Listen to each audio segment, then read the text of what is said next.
महाराष्ट्र में पहले शिवसेना और अब एनसीपी में तोड़फोड़ के बाद बिहार में भी कुछ वैसा ही होने की सुगबुगाहट होने लगी है और इस सुगबुगाहट को हवा मिली लैंड फॉर जॉब केस में सीबीआई की चार्जशीट दायर होने के बाद, क्योंकि सीबीआई ने अपनी चार्जशीट में लालू यादव, राबड़ी देवी और तेजस्वी यादव समेत 17 लोगों को आरोपी बनाया है। इसलिए बीजेपी मांग कर रही है कि तेजस्वी यादव को उप मुख्यमंत्री पद से बर्खास्त किया जाना चाहिए। नीतीश कुमार को, तेजस्वी यादव को अविलंब मंत्रिमंडल से बर्खास्त करना चाहिए, क्योंकि भ्रष्टाचार से जुड़े मामले में आज राज्य के उप मुख्यमंत्री पर सीबीआई ने चार्जशीट फाइल कर दिया है। आरजेडी ने बीजेपी पर पलटवार करते हुए कहा कि ये तो पहले से अंदेशा था। क्लोजर रिपोर्ट के बाद अगस्त 2022 में इसे क्यों खोला गया? क्योंकि इस व्यक्ति से, जिसका नाम तेजस्वी यादव है, पॉलिटिकली नहीं लड़ पा रहे हो। आपकी पूरी भाजपा पंगु बन के खड़ी हुई है। वहीं जेडीयू ने बीजेपी पर हमला करते हुए कहा कि ये सब विपक्ष के गठबंधन को रोकने के लिए किया जा रहा है। अब श्री तेजस्वी प्रसाद यादव महागठबंधन में शामिल हो रहे हैं, इसलिए उन आरोपों पर, जिन आरोप को 2 बार सीबीआई जांच करके खारिज कर चुकी है कि कोई साक्ष्य नहीं है, उस पर चार्जशीट दायर कर रहे हैं। साल 2004 से साल 2009 के बीच हुए नौकरी के बदले जमीन मामले में अगली सुनवाई 12 जुलाई को होगी। सीबीआई की चार्जशीट के बाद बिहार के उप मुख्यमंत्री तेजस्वी यादव पर गिरफ्तारी की तलवार लटक रही है। अब सवाल ये उठता है कि क्या नीतीश कुमार 2017 की तरह आरजेडी से गठबंधन तोड़ लेंगे? क्योंकि साल 2017 में जब सीबीआई ने रेलवे होटल टेंडर मामले में तेजस्वी लालू और राबड़ी देवी समेत 11 लोगों को आरोपी बनाया था, तो उन्होंने तेजस्वी यादव से जवाब मांगा था। इसके बाद नीतीश ने महागठबंधन की सरकार से नाता तोड़कर बीजेपी के साथ सरकार बना ली थी 2017 में। तो उसी को आधार बनाते हुए मुख्यमंत्री जी गठबंधन से अलग हुए थे और मुख्यमंत्री हमेशा कहते हैं कि उनकी जीरो टॉलरेंस की पॉलिसी रही है करप्शन को लेकर। साल 2017 की तरह मुख्यमंत्री नीतीश फिर से तेजस्वी यादव को बर्खास्त करेंगे या फिर इस बार वो चुप्पी साधे रखेंगे? नरेंद्र मोदी जो देश को लूट लिए, वो क्यों नहीं इस्तीफा दे रहे हैं? तेजस्वी यादव का इस्तीफा देंगे? राजनीतिक विश्लेषक आशंका जता रहे हैं कि नीतीश पर दबाव बनाने के लिए सीबीआई का चार्जशीट दायर करना बीजेपी की सुनियोजित चाल हो सकती है। तो क्या नीतीश कुमार एक बार फिर पाला बदलकर बीजेपी के साथ सरकार बनाएंगे? पिछले 4-5 दिनों से नीतीश कुमार जेडीयू के हर विधायक और सांसद से 1 to 1 मिल रहे हैं और इस कड़ी में नीतीश कुमार ने राज्यसभा के उपसभापति हरिवंश नारायण सिंह से मुलाकात की। हरिवंश की बीजेपी से नजदीकियों को लेकर वे जेडीयू के निशाने पर थे, लेकिन नीतीश से मुलाकात के बाद उन्हें बीजेपी जेडीयू के बीच की कड़ी के तौर पर देखा जा रहा है। तो ये मिलने का क्या मायने है? ये तो वही दोनों बताएंगे ना, ये तो हरिवंश जी से पूछ लीजिए। बिहार में सियासी बदलाव की अटकलें तभी शुरू हो गई थी जब कुछ दिनों पहले दिल्ली से जाने से पहले नीतीश कुमार ने राजभवन में अचानक बीजेपी सांसद सुशील कुमार मोदी से मुलाकात की थी। हालांकि जेडीयू ऐसे कयासों को खारिज कर रही है। बीजेपी के नेता को इस तरह के सपने देखने की आदत होती है। महागठबंधन में कहीं से कोई मतभेद ही नहीं है, तो टूट होने का कहाँ सवाल है? वहीं आरजेडी का कहना है कि बिहार में बीजेपी की दाल गलने वाली नहीं है, लेकिन नीतीश कुमार का सियासी इतिहास बताता है कि वो पलटी मारने में झिझकते नहीं हैं। पटना में विपक्ष की बैठक के बाद उनकी चुप्पी सस्पेंस बढ़ा रही है। बीजेपी भी नीतीश कुमार को लेकर बहुत ज्यादा आक्रामक नहीं दिख रही और उन्हें लेकर सधी हुई प्रतिक्रिया दे रही है। हालांकि बीजेपी का कहना है कि नीतीश कुमार पर विश्वास नहीं किया जा सकता। नीतीश जी का व्यक्तित्व इतना विश्वसनीय हो गया है, कयास लगना लाजमी है और जदयू के अंदर जो असंतोष की आग सुलगी हुई है। सवाल ये भी है कि अगर नीतीश कुमार दोबारा बीजेपी के साथ सरकार बनाना चाहें तो क्या ये अब मुमकिन होगा? क्योंकि फरवरी में अमित शाह बिहार जाकर पहले ही ऐलान कर चुके हैं कि नीतीश के लिए बीजेपी के दरवाजे बंद हो चुके हैं। नीतीश बाबू बहुत साल तक आराम गैराम कर लिए, अब भाजपा के लिए, आपके लिए भाजपा के दरवाजे हमेशा के लिए बंद कर दिए गए। लेकिन राजनीति में कुछ भी स्थिर नहीं होता है। बिहार में आने वाले दिनों में बड़े राजनीतिक परिवर्तन की संभावना से इनकार नहीं किया जा सकता। बीजेपी के दरवाजे नीतीश कुमार के लिए भले ही बंद हो सकते हैं, लेकिन जेडीयू विधायकों के लिए तो बीजेपी के दरवाजे खुले हैं। शायद यही वजह है कि बीजेपी ने दावा किया है कि जेडीयू के अंदर विद्रोह जैसी स्थिति है, क्योंकि जेडीयू के विधायक और सांसद तेजस्वी यादव को नेता स्वीकार नहीं करेंगे। वो किसी कीमत पर तेजस्वी यादव को अपना नेता स्वीकार करने के लिए तैयार नहीं है। उनको इस बात का भी अंदेशा है कि नीतीश कुमार अपनी पार्टी का विलय कर देंगे राष्ट्रीय जनता दल के अंदर। आरजेडी को भरोसा है कि जेडीयू पर दबाव बनाने की बीजेपी की कोशिश इस बार कामयाब नहीं होगी। 2017 में समय रुका हुआ नहीं ना है, ये 2023 है, 5 साल आगे बढ़ चुका है मामला, तो आप वही जो है खड़ा नहीं है समय। लेकिन बीजेपी कह रही है कि वो बिहार में अकेले सरकार बनाएगी। हम कोई जोड़ तोड़ की राजनीति में विश्वास नहीं करते हैं। हम बिहार के अंदर 2025 में अपने बलबूते सरकार बनाएंगे। महाराष्ट्र में एनसीपी की टूट और लालू परिवार पर चार्जशीट ने बिहार की सियासत में हलचल तो पैदा कर ही दी है। 2024 के लोकसभा चुनाव से पहले बीजेपी ने कई राज्यों में अपने प्रदेश अध्यक्षों को बदल दिया है। बीजेपी ने 4 राज्यों के अपने मुखिया को बदल दिया है। सुनील जाखड़ को बीजेपी ने पंजाब का नया प्रदेश अध्यक्ष बनाया है। सुनील जाखड़ कांग्रेस नेता और पूर्व लोकसभा अध्यक्ष दिवंगत बलराम सिंह जाखड़ के बेटे हैं। सुनील जाखड़ पिछले साल कांग्रेस से बीजेपी में शामिल हुए थे। सुनील जाखड़ 2017 से 2021 तक कांग्रेस के पंजाब प्रदेश अध्यक्ष भी रहे हैं। झारखंड में बाबूलाल मरांडी बीजेपी के नए प्रदेश अध्यक्ष होंगे। साल 2000 में जब झारखंड नया राज्य बना था तब बाबूलाल मरांडी उसके पहले मुख्यमंत्री बने थे। तेलंगाना में बीजेपी ने जी किशन रेड्डी को नया प्रदेश अध्यक्ष बनाया है। जी किशन रेड्डी फिलहाल केंद्रीय संस्कृति और पर्यटन मंत्री हैं। वहीं डी पुरंदेश्वरी आंध्र प्रदेश बीजेपी की नई अध्यक्षा की जिम्मेदारी संभालेंगी। पुरंदेश्वरी आंध्र प्रदेश के पूर्व मुख्यमंत्री और तेलुगु देशम पार्टी के संस्थापक एनटी रामाराव की बेटी हैं। पुरंदेश्वरी मनमोहन सिंह की सरकार में मानव संसाधन राज्य मंत्री भी रह चुकी हैं। शरद पवार के भरोसेमंद प्रफुल्ल पटेल ने आखिर क्यों बगावत कर बीजेपी के साथ हाथ मिला लिया, इसका खुलासा खुद प्रफुल्ल पटेल ने जी न्यूज से खास बातचीत में किया। और उनके मुताबिक जब एकनाथ शिंदे की सरकार बनी तभी एनसीपी के सभी विधायक सरकार में शामिल होना चाहते थे और ये बात शरद पवार को भी बताई गई थी। महाविकास आघाड़ी की जब गिरी एकनाथ शिंदे जी के जाने की वजह से, तो उस टाइम पे भी हमारे पार्टी के सभी विधायकों की 51 विधायकों ने रिक्वेस्ट की थी पवार साहब को कि भी हम लोगों ने सरकार के साथ जाने की कोशिश करना चाहिए। प्रफुल्ल पटेल ने यह भी माना कि अजीत पवार को एनसीपी का नेतृत्व नहीं देना पार्टी में टूट की बड़ी वजह रही।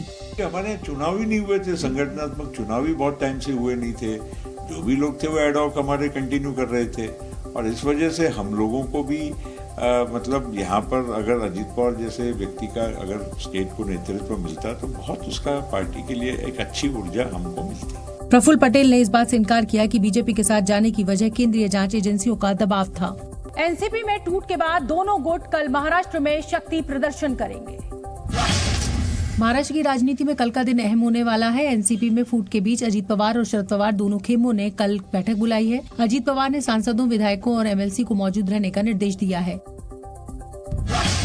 एनसीपी में फूट के बीच कांग्रेस नेता शरद पवार से मुलाकात करने पहुंचे नाना पटोले, बाला साहब थोराट, यशोमती ठाकुर, नसीम खान ने शरद पवार से मुलाकात की। मुलाकात के बाद नाना पटोले ने कहा, जनता के बीच जाकर बीजेपी की बुरी नीतियों की पोल खोलेंगे। मातोश्री पर शिवसेना के उद्धव गुट की बैठक के बाद उद्धव ठाकरे ने राज्य का दौरा करने का फैसला लिया है। 2024 के चुनाव से पहले अलग अलग जिलों में जाकर संगठन को मजबूत करने की रणनीति पर काम किया जाएगा। प्रधानमंत्री मोदी ने शंघाई सहयोग संगठन यानी एससीओ के शिखर सम्मेलन की बैठक की मेजबानी की। वीडियो कॉन्फ्रेंसिंग के जरिए हुई इस बैठक में पीएम मोदी ने आतंकवाद का मुद्दा उठाया। पीएम ने बिना नाम लिए पाकिस्तान पर निशाना साधा। महाराष्ट्र में एनसीपी के अंदरूनी कलह का मामला अब कोर्ट कचहरी में सुलझेगा। शरद पवार गुट अब बागियों के खिलाफ कार्रवाई को लेकर कानूनी लड़ाई लड़ने का मन बना चुका है। यही वजह है कि एक दिन पहले रात को शरद पवार ने अपने कानूनी सलाहकार प्रांजल अग्रवाल से मुलाकात की। मुंबई में हुई इस मुलाकात के दौरान एनसीपी के संस्थापक शरद पवार के साथ उनकी बेटी सुप्रिया सूले भी थी। बताया गया कि इस मुलाकात में शरद पवार और सुप्रिया सूले ने बागियों के मुद्दे पर कानूनी विकल्पों पर बातचीत की।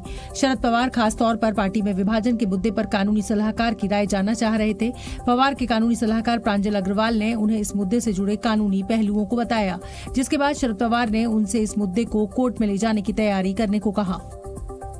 और इस हलचल के बीच शरद पवार का खेमा अजीत पवार गुट को चुनौती देता भी दिखा। शरद पवार गुट बार बार अजीत पवार खेमे को उनके समर्थक विधायकों की लिस्ट सार्वजनिक करने के लिए उकसाता रहा। दरअसल शरद गुट ऐसी चुनौती के जरिए ये बताना चाहता है कि अजीत पवार गुट जिन 35 विधायकों के समर्थन का दावा कर रहा है वो फर्जी है। बार बार ये कहते हैं हमारे पास 35 आमदार है, विधायक हमारे साथ है। अगर वो 35 का आंकड़ा दे रहे तो शायद उनके पास उनका नाम भी होगा ना, क्यों नामों के बिना तो आंकड़े तो नहीं आ सकते। महाराष्ट्र की सियासत में छिड़े इस घमासान के बीच सदन में विरोधी दल के नए नेता के नाम पर चर्चा भी शुरू हो गई, जो अजीत पवार की जगह लेंगे। कल पवार साहब ने भी इस बात को क्लियर कर दिया, जिसके ज्यादा विधायक होंगे उसका एलओपी होगा। यानी इस घमासान के बीच अब सदन में विपक्ष के नेता के नाम पर विपक्ष में ज्यादा खींचतान नहीं होगी। हालांकि एनसीपी के दोनों गुटों में सेंधमारी के दावों के बीच वो लिस्ट भी सामने आ गई जिसमें अजीत पवार का समर्थन करने वाले विधायकों और सांसदों के नाम है। शपथ ग्रहण से पहले अजीत पवार ने जिनके दस्तखत करवाकर अपने पास रखे थे, इस लिस्ट में उनके नाम दिखे। इस लिस्ट के मुताबिक एनसीपी के अजीत पवार गुट के साथ 32 विधायक हैं, जिनमें मंत्री पद की शपथ लेने वाले सभी 8 विधायक भी हैं। इसके अलावा इस लिस्ट में 3 सांसदों के भी नाम है, जिनमें एनसीपी के सांसद अमोल कोल्हे भी हैं। हालांकि कोल्हे शपथ ग्रहण के एक दिन बाद ही खुद को शरद पवार के साथ बताते हुए दिखे। उन्होंने ट्वीट किया था। अजीत पवार के समर्थन में 6 एमएलसी के भी दस्तखत हैं। दूसरी तरफ अजीत पवार के शपथ ग्रहण के दिन तक शरद पवार के साथ 12 विधायक बताए गए, जबकि शरद पवार गुट को सुप्रिया सूले सहित 4 सांसदों का समर्थन भी बताया गया। इसके अलावा शरद पवार गुट में 3 एमएलसी होने का दावा किया जा रहा है। एक तरफ महाराष्ट्र की राजनीति में बगावत पर घमासान जारी है, तो दूसरी तरफ एनसीपी के अजीत गुट के कार्यकर्ताओं को सियासी हंगामे का बहाना भी मिल गया, जिसकी झलक आज मुंबई में मंत्रालय के ठीक पास तब देखने को मिली जब एनसीपी के नए दफ्तर का उद्घाटन होना था और नए दफ्तर के बाहर कार्यकर्ताओं की भीड़ लगी थी। लेकिन नए दफ्तर के अहाते में जाने वाले मेन गेट पर ताला लटका था। अजीत पवार की टीम जब नए दफ्तर पर पहुंची तो बंद ताले को देखकर कुछ उत्साही कार्यकर्ताओं ने गेट का ताला तोड़ दिया, जिससे कुछ देर के लिए हंगामे जैसी स्थिति पैदा हो गई। पीडब्ल्यू डिपार्टमेंट और हमारे कम्युनिकेशन के गैप की वजह से यहाँ पर वो जल्दी नहीं पहुँच पाए, इसलिए हम लोगों को मजबूरन लोग बाहर भीग रहे थे, इसलिए तोड़ना पड़ा। हालांकि इस हंगामे के बाद तय वक्त पर अजीत पवार नए मंत्रियों के साथ नए दफ्तर का उद्घाटन करने पहुंचे और जैसे ही समर्थकों ने अजीत पवार की एक झलक देखी, उनका उत्साह कुलांचे मारने लगा। एनसीपी के नए दफ्तर के उद्घाटन के मौके पर बारिश के बावजूद बड़ी संख्या में समर्थक जुटे। एनसीपी के अजीत पवार गुट के कार्यकर्ता भले ही बारिश से भीगने को नए दफ्तर का ताला तोड़ने की मजबूरी बताते रहे, लेकिन इसकी वजह कुछ और भी है। बताया गया कि जब अजीत पवार के समर्थक नए दफ्तर पर पहुंचे तो कैंपस के गेट पर ताला लगा हुआ था। बहुत देर तक चाबी के बारे में जब पता नहीं चला तो कार्यकर्ताओं को इसमें साजिश नजर आने लगी। तब तक कार्यकर्ताओं को इस बात की भनक लगी कि इस बंगले में उद्धव गुट के नेता अंबा दसदानवे के पीए रहते थे। आरोप लगा कि अंबा दसदानवे के पीए चाबी लेकर कहीं चले गए। इसके बाद कार्यकर्ताओं का धैर्य जवाब दे गया और उन्होंने गेट का ताला तोड़ दिया। अजीत पवार के उप मुख्यमंत्री बनने के बाद आज एकनाथ शिंदे मंत्रिमंडल की पहली बैठक हुई। हर हफ्ते होने वाली कैबिनेट की इस बैठक में शिंदे सरकार के 1 साल की उपलब्धियों पर भी चर्चा हुई। इस बैठक में उप मुख्यमंत्री देवेंद्र फडणवीस बीच की कुर्सी पर नजर आए, जबकि उनकी बाईं ओर मुख्यमंत्री शिंदे तो दाईं तरफ उप मुख्यमंत्री अजीत पवार बैठे। इस बैठक में एनसीपी कोटे से मंत्री बनाए गए बाकी 8 मंत्री भी शामिल हुए। बैठक में मौजूद लोगों के चेहरे खिले खिले नजर आए। इस मौके पर महाराष्ट्र मंत्रिमंडल ने पिछले 1 साल में एकनाथ शिंदे के नेतृत्व वाली सरकार की उपलब्धियों पर एक पुस्तिका जारी की। चूंकि शिंदे सरकार में एनसीपी के अजीत गुट के शामिल होने के बाद से 9 मंत्रियों के विभागों का बंटवारा नहीं हुआ है, इसलिए इस पर चर्चाओं का दौर भी शुरू हो गया है। सूत्रों का दावा है कि शिंदे मंत्रिमंडल में अजीत पवार को वित्त विभाग मिल सकता है, जबकि दिलीप वलसे पाटिल को सहकारिता मंत्रालय संभव है। मंत्रिमंडल की एकमात्र महिला सदस्य अदिति तटकरे को महिला बाल विकास या पर्यटन विभाग की जिम्मेदारी दी जा सकती है। नए मंत्रियों में छगन भुजबल जैसे कद्दावर नेता भी हैं, जिन्हें अहम मंत्रालय मिल सकता है। फिलहाल शिंदे सरकार में कोई राज्य मंत्री नहीं है। उत्तराखंड में जल्द ही समान नागरिक संहिता लागू की जा सकती है। उत्तराखंड में यूसीसी ड्राफ्ट के बीच मुख्यमंत्री पुष्कर सिंह धामी ने आज पीएम मोदी से मुलाकात की। इस दौरान उन्होंने प्रधानमंत्री मोदी को उत्तराखंड की विकास परियोजनाओं की जानकारी भी दी। राजनीतिक समीकरण में मुख्यमंत्री धामी और पीएम की लगातार हो रही मुलाकातें अहम मानी जा रही हैं। हम बहुत देर भी नहीं करेंगे और जल्दबाजी में जो है ऐसा काम भी नहीं होगा कि जो है कि कोई ऊपर का नीचे हो जाए। फेमा केस में पूछताछ के लिए अनिल अंबानी की पत्नी टीना अंबानी मुंबई में ईडी के दफ्तर पहुंची। कल अनिल अंबानी से ईडी ने 8 घंटे तक पूछताछ की। विदेशी मुद्रा कानून के उल्लंघन के मामले में ये जांच की जा रही है। मणिपुर की सरकार ने कल से फिर से स्कूलों को खोलने का फैसला किया है। साथ ही कड़े पहरे के बीच खेती किसानों के काम शुरू किए जाएंगे। मैतेई और कुकी समुदाय के किसानों को सुरक्षा देने के लिए अतिरिक्त सुरक्षा बल तैनात किया गया है। दिल्ली से सटे हाईटेक साइबर सिटी गुरुग्राम से आज एक अलग ही किस्म की तस्वीर सामने आई। हल्की सी बरसात के बाद गुरुग्राम की सड़कें दरिया बन गई। स्मार्ट सिटी है गुरुग्राम और उसकी ये तस्वीरें आप देखिए, नाव चलानी पड़ रही है यहाँ पर। बारिश की वजह से नेशनल हाईवे का एक हिस्सा डूब गया है। हाईवे स्विमिंग पूल की तरह नजर आ रहा है। गुरुग्राम के हीरो होंडा चौक से नरसिंहपुर के बीच बारिश के बाद जल भराव की बेबस तस्वीरें सामने आई। यहाँ पानी इतना है कि एक शख्स शहर की बदहाली को दिखाने के लिए सड़क पर जमे पानी में बोट लेकर उतर गया। नेशनल हाईवे 48 पर बारिश का पानी भर गया। हीरो होंडा चौक से नरसिंहपुर के बीच जल भराव है और ये तस्वीरें आप देखिए, ट्रैफिक जैम भी वहां पर लग गया। गुरुग्राम के कई इलाकों में बारिश का पानी भर गया और ये तस्वीरें इसलिए भी अहम हो जाती हैं क्योंकि ये स्मार्ट सिटी है। ये इतना स्मार्ट है कि यहाँ पर आपको सड़कों पर वाहन चलाने की जगह नाव चलानी पड़ती है। थोड़ी सी बारिश होती नहीं है कि अब आप एक गाड़ी के साथ साथ एक नाव भी खरीद लीजिए। शर्मनाक ये तस्वीरें। ड्रेनेज व्यवस्था क्या है, ड्रेनेज सिस्टम क्या है हमारे बड़े बड़े मेट्रो सिटीज का, बड़े बड़े शहरों का, उसकी कहानी बयान करती हुई ये तस्वीरें।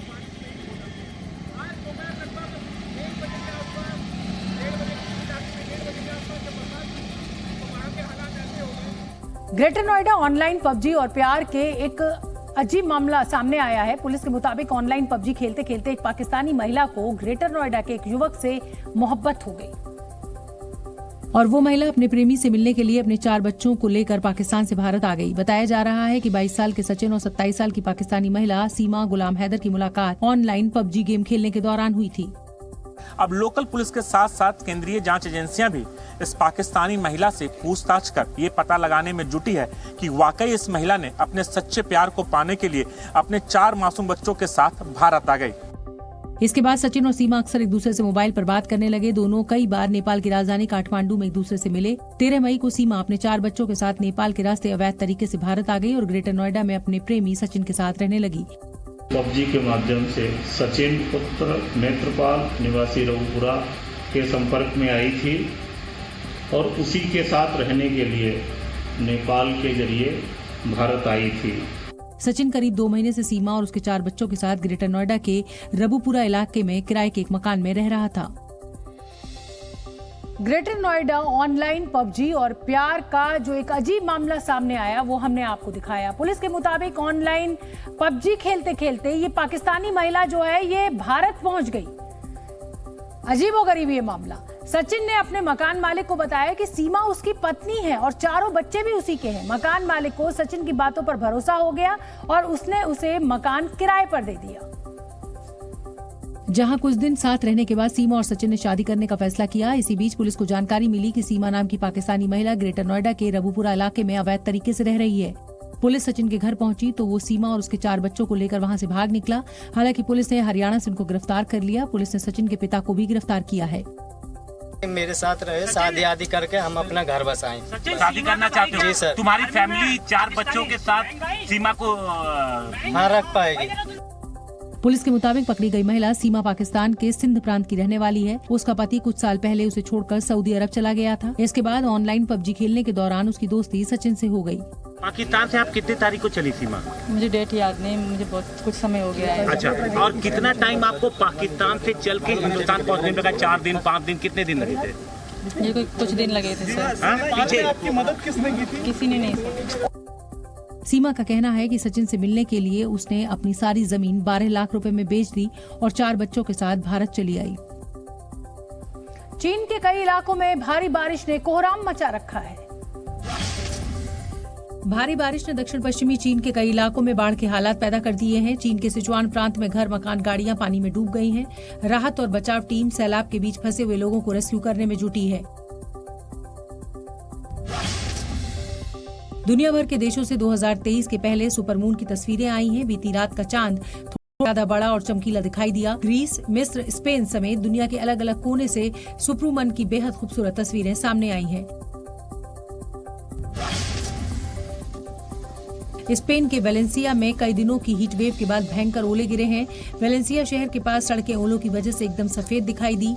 मौसम का ये बदलाव वहां पर भयंकर हीट वेव के बाद देखा गया। कनाडा के जंगलों में लगी आग पर अभी तक काबू नहीं पाया जा सका है। कनाडा के ब्रिटिश कोलंबिया के जंगलों में आग की वजह से वहां धुएं का गुबार छाया हुआ है। एयर क्वालिटी भी बेहद खराब हो गई है। प्रधानमंत्री नरेंद्र मोदी ने शंघाई कोऑपरेशन समिट की वर्चुअल बैठक की मेजबानी की। इसमें पाकिस्तान के प्रधानमंत्री शहबाज शरीफ, चीन के राष्ट्रपति शी जिनपिंग और रूस के राष्ट्रपति व्लादिमीर पुतिन भी शामिल हुए। जबकि प्रधानमंत्री मोदी ने अपने भाषण में चीन और पाकिस्तान का नाम लिए बगैर आतंक को पनाह देने वाले देशों के साथ साथ उनका बचाव करने वालों की भी जमकर क्लास लगाई। आतंकवाद क्षेत्रीय एवं वैश्विक शांति के लिए प्रमुख खतरा बना हुआ है। हम चुनौती से निपटने के लिए निर्णायक कार्रवाई आवश्यक है। आतंकवाद चाहे किसी भी रूप में हो, किसी भी अभिव्यक्ति में हो, हमें इसके विरुद्ध मिलकर लड़ाई करनी होगी। पीएम मोदी ने पाकिस्तान की ओर इशारा करते हुए कहा कि कुछ देशों ने आतंकवाद को अपनी नीति का अहम हिस्सा बना लिया है। कुछ देश क्रॉस बॉर्डर टेररिज्म को अपनी नीतियों के इंस्ट्रूमेंट के रूप में इस्तेमाल करते हैं, आतंकवादियों को पनाह देते हैं। एससीओ को ऐसे देशों की आलोचना में कोई संकोच नहीं करना चाहिए। वहीं साल 2001 में बने एससीओ को पीएम मोदी ने परिवार का हिस्सा बताया। इस क्षेत्र को एक्सटेंडेड नेबरहुड ही नहीं, एक्सटेंडेड फैमिली की तरह देखते हैं। मॉनसून की शुरुआत के साथ ही देश भर में सब्जियों के दाम आसमान छूने लगे हैं। न सिर्फ टमाटर बल्कि दूसरी सब्जियों के दाम भी दुगने से ऊपर पहुंच गए हैं, जिसका सीधा असर आम लोगों के बजट पर पड़ा है। दिल्ली में सब्जी खरीदने पहुंचे कुछ लोग दाम बढ़ने से परेशान दिखे। पहले टमाटर हमारे घर में 1 किलो मिलता था, आज एक भी टमाटर नहीं है। महंगाई के कारण हमारी जो है अर्थव्यवस्था खराब हुई पड़ी है। वहीं जो लोग कल तक किलो में सब्जियां खरीदते थे वो अब 250 ग्राम से आधा किलो तक ही ले पा रहे हैं। हिंदुस्तान के हाल खराब हो रहे, इंसान महंगाई से टूटा जा रहा, मरा जा रहा। हाँ, गरीब आदमी क्या करे बेचारा, क्या खाएगा। उधर जम्मू में भी सब्जियों के दाम आसमान पर पहुंच गए हैं। टमाटर के अलावा जो बाकी सब्जियों के दाम हैं वो भी काफी ज्यादा बढ़ चुके हैं। खासतौर पर बात करें, जो घिया आमतौर पर 10 से 15 रुपए पिछले एक हफ्ता पहले बिक रहा था, आज वही घिया जो है वो 40 रुपए के आसपास बिक रहा है। दुकानदारों के मुताबिक बारिश के बाद दाम कम हो जाएंगे। किस किस सब्जी के दाम बढ़े? अब टमाटर का रेट बढ़ गया, घिया का बढ़ गया, गोभी का बढ़ गया, खीरे का बढ़ गया, कड़म का भी बढ़ गया। इस समय अदरक 320 रुपए प्रति किलो, मिर्च 150 रुपए प्रति किलो और बाकी सब्जियों में भी किसी के दाम 50 से 60 रुपए प्रति किलो से इस समय कम नहीं है। महंगाई और सब्जियों के बढ़ते दामों को लेकर कांग्रेस ने मोदी सरकार पर हमला बोला है। कांग्रेस प्रवक्ता सुप्रिया श्रीनेत ने सरकार को घेरते हुए प्रधानमंत्री मोदी को महंगाई मैन कहा है। कहानी एक देश की है, एक देश में एक राजा की है जिसे लोग महंगाई मैन के नाम से जानते हैं। जिस राजा का महंगाई मैन नाम है वो नरेंद्र मोदी है। और पीपली लाइफ का वो गाना तो आप सभी को याद होगा, महंगाई डायन खाए जात है।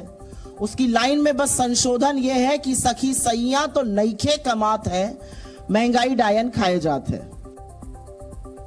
प्रधानमंत्री नरेंद्र मोदी और उनकी टीम ने 2024 के लोकसभा चुनाव के लिए कमर कस ली है। प्रधानमंत्री कैबिनेट के सभी मंत्रियों को 2024 की विजय के लिए मंत्र देते नजर आए। कल दिल्ली में हुई कैबिनेट बैठक में प्रधानमंत्री ने सभी मंत्रियों को अपने मंत्रालयों के 12 बड़ी योजनाओं का कैलेंडर बनाकर जनता के बीच जाने की सलाह दी। साथ ही पीएम ने कहा कि सभी मंत्री केंद्र सरकार के 9 साल के काम को अगले 9 महीने में देश की जनता तक पहुंचाएं। प्रधानमंत्री ने कहा कि बीजेपी के नेता और मंत्री 2024 के लिए नहीं 2047 के लिए काम करें, ताकि आजादी के शताब्दी वर्ष में भारत एक विकसित देश बन सके। कैबिनेट की बैठक में विदेश सचिव ने प्रधानमंत्री नरेंद्र मोदी के विदेश दौरों पर एक प्रेजेंटेशन भी दिया। वहीं सड़क और परिवहन विभाग के सचिव ने अपने मंत्रालय की ओर से करवाए गए काम की जानकारी सबके साथ साझा की। बैठक में सभी मंत्रालयों ने प्रधानमंत्री के मिशन 2047 को ध्यान में रखते हुए अगले 25 साल में देश के विकास का रोड मैप पेश किया। रूस की राजधानी मॉस्को में एक बार फिर ड्रोन अटैक हुआ। रूस ने यूक्रेन पर हमला करने का आरोप लगाते हुए कहा कि उसने मॉस्को के करीब कुबिनिका में 5 ड्रोन से हमला किया। हालांकि मॉस्को के मेयर सर्गेई सोबियानिन ने दावा किया कि रूसी सेना ने 5 ड्रोन को मार गिराया, जबकि इस हमले में कोई घायल नहीं हुआ। वहीं सुरक्षा के लिहाज से मॉस्को के मुख्य एयरपोर्ट से कुछ घंटों के लिए फ्लाइट्स डायवर्ट कर दी गई। रूसी मीडिया के मुताबिक 2 ड्रोन का मलबा एयरपोर्ट से करीब 5 किलोमीटर की दूरी पर बरामद हुआ। 2 ड्रोन्स को मॉस्को के करीब वैल्यूएबो नाम के एक गांव के पास मार गिराया गया, जबकि एक ड्रोन को कुबिनका एयरबेस के पास नष्ट किया गया। कुबिनका एयरबेस न सिर्फ रूस का एक अहम वायुसैनिक अड्डा है, बल्कि इस एयरबेस का इस्तेमाल व्लादिमीर पुतिन भी करते हैं। लिहाजा इनके पास ड्रोन हमले से रूस बौखला उठा है। सावन के पहले दिन उत्तर प्रदेश के मुख्यमंत्री योगी आदित्यनाथ वाराणसी पहुंचे। उत्तर प्रदेश के मुख्यमंत्री योगी आदित्यनाथ ने वाराणसी में काल भैरव मंदिर के दर्शन किए। इसके बाद सीएम योगी काशी विश्वनाथ मंदिर पहुंचे और श्रावण मास के पहले दिन बाबा विश्वनाथ की विशेष पूजा अर्चना कर आशीर्वाद लिया। लखनऊ के वजीरगंज इलाके में सड़क का एक बड़ा हिस्सा धंस गया। जहां ये सड़क धंसी वो वजीरगंज का एक रिहायशी इलाका है और पास में एक अस्पताल भी है। गनीमत ये रही कि जिस वक्त ये सड़क धंसी तब वहां से कोई गाड़ी या व्यक्ति नहीं गुजर रहा था। इजराइल ने वेस्ट बैंक के जेनिन शहर में एयर स्ट्राइक की, जिसमें करीब 100 से अधिक लोग घायल हुए, जबकि 8 लोगों की जान चली गई। कहा जा रहा है कि पिछले 20 सालों में इजराइल की ओर से किया गया ये सबसे बड़ा हमला है। खबरों के मुताबिक इजराइल डिफेंस फोर्स ने जेनिन में ड्रोन से हमला किया। इन हमलों में रिफ्यूजी कैंप्स को टारगेट किया गया, जिसमें फिलिस्तीनी लड़ाके मारे गए। इससे पहले जेनिन में इजराइल डिफेंस फोर्स ने रेड मारी, जबकि इजराइल की सेना बुलडोजर से सड़क खोदती नजर आई। इजराइल की सेना ने कहा कि ऐसा इसलिए किया गया ताकि आईडी को नष्ट किया जा सके। हालांकि जिस दौरान इजरायली सेना ने रेड मारी, उस दौरान जेनिन ब्रिगेड के लड़ाके भी गोलीबारी करते नजर आए। वेस्ट बैंक से फिलिस्तीन के लड़ाके अक्सर इजराइल की सेना को निशाना बनाते हैं और यही वजह है कि इजराइल भी अक्सर यहां पलटवार करता रहता है। लेकिन सोमवार को की गई एयर स्ट्राइक को पिछले 2 दशकों का सबसे बड़ा एक्शन बताया जा रहा है। इजराइल दावा करता रहा है कि फिलिस्तीन के बड़े कमांडर इस इलाके में रहते हैं। यही नहीं, इजराइल के मुताबिक वेस्ट बैंक के जेनिन शहर से उनके खिलाफ आतंकी हमलों की साजिश रची जाती है। दरअसल जेनिन शहर में 14,000 से ज्यादा शरणार्थी रहते हैं। ये पूरा इलाका वेस्ट बैंक में बढ़ती हिंसा का एपिसेंटर माना जाता है। जेनिन से फिलिस्तीनी लड़ाके इजरायली सेना पर घातक हमले करते हैं। यहाँ की हिंसक गतिविधियों से अमेरिका और सऊदी अरब भी परेशान है। लिहाजा इजराइल ने जेनिन पर एयर स्ट्राइक की और इसे जायज ठहराया। Those responsible for carrying out a terror attack against both civilian population and security forces. We will act in a targeted manner. It's very important to me to emphasize that we will take any efforts to prevent harm to the local civilian population. हालांकि फिलिस्तीन ने Israel की air strike को आतंकी हमला करार दिया। This aggression is a link that completes what the settlers are doing in terms of terrorism and assaults. We call on the world to immediately stop the aggression against our people in Jenin. लेकिन Israel ने साफ कर दिया कि वो Zenin में तब तक हमले और छापेमारी करता रहेगा जब तक वहां से उसकी सेना के खिलाफ हमलों को रोका नहीं जाता। तो शायद यही वजह है कि वेस्ट बैंक के जेनिन शहर में दहशत का माहौल नजर आया। सड़कों पर सन्नाटा पसरा नजर आया और बाजार बंद दिखे। चारों तरफ इजरायली हमले के बाद मची तबाही के सबूत बिखरे हुए थे। जबकि लोग अपना घर बार छोड़कर भागते नजर आए, महिलाएं, बुजुर्ग, बच्चे और पुरुष इजरायली हमलों और छापेमारी के डर से दूसरे शहर का रुख करते दिखे। वहीं सड़कों पर इजराइल डिफेंस फोर्स की बख्तरबंद गाड़ियों का काफिला नजर आया। कयास लगाए जा रहे हैं कि इजराइल अगले कुछ दिनों में जेनिन पर फिर से टारगेटेड अटैक कर सकता है। इस बीच गाजा में इजराइल की ओर से की गई एयर स्ट्राइक के खिलाफ लोगों ने विरोध प्रदर्शन किया। सैकड़ों की तादाद में जमा हुए लोगों ने इजराइल के खिलाफ नारेबाजी की और अंतर्राष्ट्रीय समुदाय से मदद की अपील करते नजर आए। इस विरोध प्रदर्शन में आतंकी संगठन हमास के समर्थक भी शामिल हुए। खालिस्तान समर्थकों की हिम्मत बढ़ती ही जा रही है। कनाडा और ऑस्ट्रेलिया के बाद अब खालिस्तान समर्थक अमेरिका में भी भारतीय राजनयिकों और दूतावासों पर हमले की कोशिश करते नजर आ रहे हैं। 2 जुलाई को अमेरिका के सैन फ्रांसिस्को में भारतीय काउंसुलेट को आग के हवाले करने की कोशिश की गई, जिसे फायर डिपार्टमेंट ने वक्त रहते नाकाम कर दिया। इंडियन काउंसुलेट सैन फ्रांसिस्को में जो आगजनी करने की कोशिश की गई, हम उसकी कड़े शब्दों में निंदा करते हैं। ये वो लोग हैं जो भारत के और सिखों के ही दुश्मन बन बैठे हैं। इस बीच अमेरिका में भारत के दूत तरनजीत सिंह संधू और डॉक्टर टीवी नागेंद्र प्रसाद के खिलाफ पोस्टर्स लगा दिए गए। इन पोस्टर्स पर किलर्स इन सैन फ्रांसिस्को लिखा हुआ था। खालिस्तान समर्थकों ने पोस्टर लगाने के पीछे दलील दी, आतंकी हरदीप सिंह निज्जर की हत्या में भारतीय राजनयिकों और खुफिया एजेंसियों का हाथ है। हमारे जो पार्टनर देश जो है, जैसे कनाडा है, अमेरिका है, यूके है, ऑस्ट्रेलिया है, जहाँ कभी कभी खालिस्तानी एक्टिविटीज होती हैं, हमने इनको रिक्वेस्ट की है कि वो उनको खालिस्तानियों को स्पेस न दे, क्योंकि उनकी सोच जो है ये रैडिकल एक्सट्रीमिस्ट विचारधारा जो है वो ना हमारे लिए अच्छा है, ना उनके लिए है, ना हमारे रिश्तों के लिए। वहीं अमेरिका ने खालिस्तान समर्थकों की इस हरकत की कड़ी निंदा करते हुए आरोपियों की धरपकड़ शुरू कर दी है। लेकिन आतंकी हरदीप सिंह निज्जर की हत्या को एक साजिश करार देते हुए खालिस्तान समर्थकों ने कनाडा में रैलियां आयोजित करने का प्लान बनाया है। यही नहीं, 8 जुलाई को आयोजित होने वाली रैलियों के लिए पोस्टर्स भी बांटे गए हैं। इन पोस्टर्स में कनाडा में भारतीय राजनयिकों के नाम और उनकी तस्वीरें छपी हैं। पोस्टर्स के जरिए भारतीय राजनयिकों को धमकी दी गई है।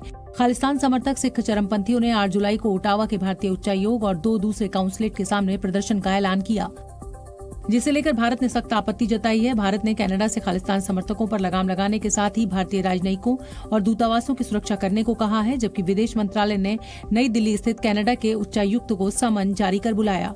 If there are activities which are permitted from Canada which impinge on our sovereignty, territorial integrity, on our security, then we will have to respond.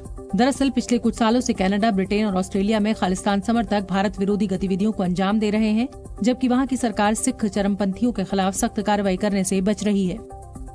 सावन महीने की शुरुआत के साथ ही आज देश भर के शिव मंदिरों में भक्तों की भीड़ उमड़ पड़ी। उज्जैन के महाकालेश्वर मंदिर में बाबा के दर्शन करने के लिए सुबह से भक्तों का तांता लगा हुआ है। जो वहां बाबा की भस्म आरती में शामिल होने पहुंचे थे, सबसे पहले बाबा को पुजारियों ने दूध दही से स्नान कराया।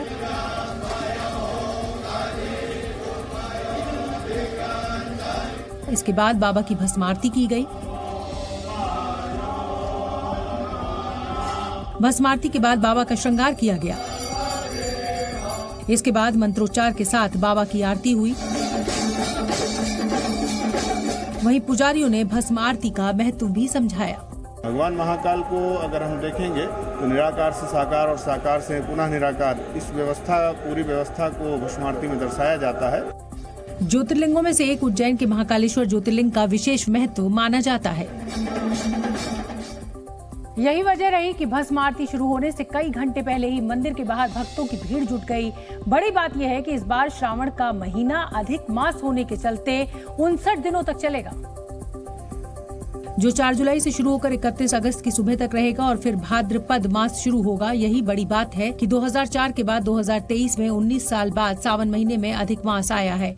इसकी वजह से इस बार सावन में भगवान शिव की आराधना 59 दिनों तक होगी। सावन मास में 2 चतुर्थियां, 2 एकादशियां, हरियाली अमावस्या आएगी। साथ ही नागपंचमी, रक्षाबंधन भी मनाया जाएगा, जो 30 अगस्त को होगा। अधिक मास 18 जुलाई से 16 अगस्त तक रहेगा, जिसमें व्रत, उपवास और पूजा पाठ किए जाएंगे।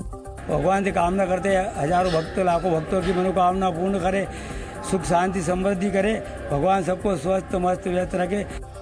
सावन के पहले दिन भस्म आरती में शामिल हुए भक्तों ने अपने आप को भाग्यशाली माना। आज श्रावण का पहला दिन है और इस बार 2 श्रावण है, अधिक मास भी है, तो बहुत आनंद आया। अपने आप को बहुत भाग्यशाली समझते हैं कि हम बाबा के दरबार में आए हैं और बाबा के दर्शनों का लाभ ले पा रहे हैं। इस दौरान वहां पहुंचे बाबा के भक्तों ने सभी के लिए सुख, शांति और मनोकामना की। फेसबुक की पेरेंट कंपनी मेटा ने सोशल नेटवर्किंग साइट ट्विटर को टक्कर देने की तैयारी पूरी कर ली है।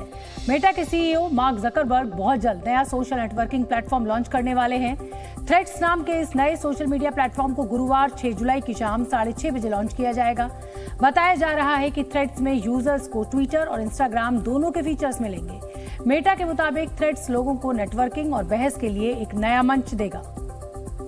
एलन मस्क के ट्विटर खरीदने के साथ ही उसमें कई बदलाव हो रहे हैं, जिसकी वजह से यूजर्स की संख्या भी कम हुई है।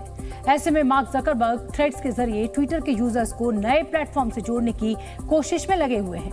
कहा जा रहा है कि यूजर्स अपनी फेसबुक और इंस्टाग्राम आईडी के जरिए थ्रेड्स पर लॉगिन कर सकेंगे और उन्हें नया लॉगिन बनाने की जरूरत नहीं होगी।